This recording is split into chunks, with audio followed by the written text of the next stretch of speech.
enjoying the basic human rights that every individual, every student should possess. अभी अगर मैं आपके इस प्लेटफॉर्म के सामने कुछ बोल रही हूँ, I am having this thing that I am having the basic right, the basic human right to freedom of speech and expression. But अगर मैं अभी ऐसा कुछ यहाँ पे बोलूँ, I may be in the very few seconds I may be under detention.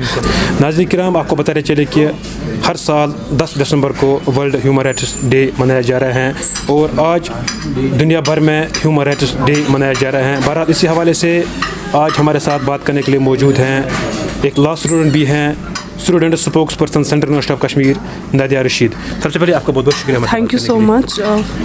First of all, what do you mean by human rights and why human rights day celebrates across the globe? पहले आपका बहुत शुक्रिया कि आपने आज मुझे मौका दिया कि अपने प्लेटफॉर्म के थ्रू कि मैं इस अहम मौजू पे आज बात करूं. जो हम आज सारे जानते हैं कि ग्लोबल लेवल पे world human rights day celebrate किया जाता है हर साल on 10th of December across the world. जो बेसिक मकसद है ह्यूमन राइट्स डे को सेलिब्रेट करने के लिए, the main motive and the theme of 2000 to create equality in the society. और अगर हम बात करें ह्यूमन राइट्स है क्या, ह्यूमन राइट्स वो सारे हुकूक एक इंसान को दिए गए हैं जो कि इंसान को सिंस फ्रॉम बर्थ मिलते हैं. ना ये कोई स्टेट हमें देती है, ना ये हमें कोई ना ये हमें कोई सोसाइटी देती है, ना हमें ये कोई गवर्नमेंट देती है, बल्कि ये एक इंसान को, एक इंडिविजुअल को पैदाइशी से ये सारे हुकूक मिलते हैं.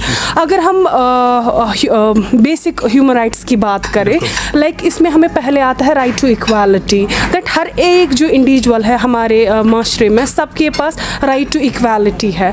हर एक के पास right to freedom of speech and expression है. और इसके अलावा हर एक के पास ये हुकूक है कि everyone can freely achieve their educational and cultural rights. So these are the few examples of basic human rights that a individual is having right from his birth. अगर हम बात करें इसको हम क्यों मनाते हैं, the main motive and the object is that to achieve justice in the society and to make a fairer and discrimination less society. Being a student of law, human rights को आप कश्मीर में कैसे देखती हो?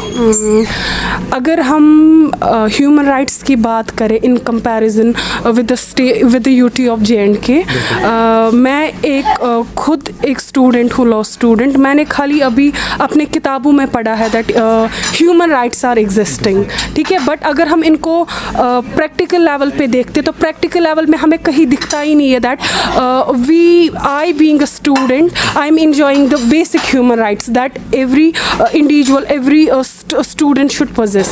मैंने खाली आज तक लेवल पे देखते, I think it's existing nowhere, particularly if we talk about the UT of Jammu and Kashmir, because we are having many living examples where you can find that our life is full of insecurities, and if when we speak then on such insecurities, we are being booked, we are being put under detention, we are having the lots of draconian laws here that are being then implemented. So where are then our basic human rights? If the Indian constitution talks about the constitutional democracy, then what about the APSPA, then what about the PSA and the other harsh laws? जो हमारे laws है that should be fully implemented, and being law enforcing agencies, it is their first and foremost responsibilities to provide justice. It's not only law enforcing agency, our judiciary has also their role to provide justice to the people who are fighting for their rights. जी, अगर हम fundamental rights की खास तौर पे बात करेंगे, article 19 से लेकर आर्टिकल 22 तक clearly shows that there is the freedom of speech and expression.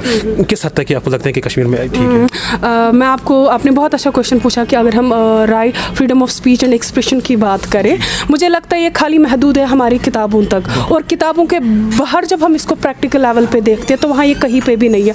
अभी अगर मैं आपके इस प्लेटफॉर्म के सामने कुछ बोल रही हूँ, I am having this thing that I am having the basic human right to freedom of speech and expression. But अगर मैं अभी ऐसा कुछ यहाँ पे बोलूँ, I may be in the very few seconds I may be under detention. So here you can see that how much freedom and speech and expression expression is given to the people of Jammu and Kashmir.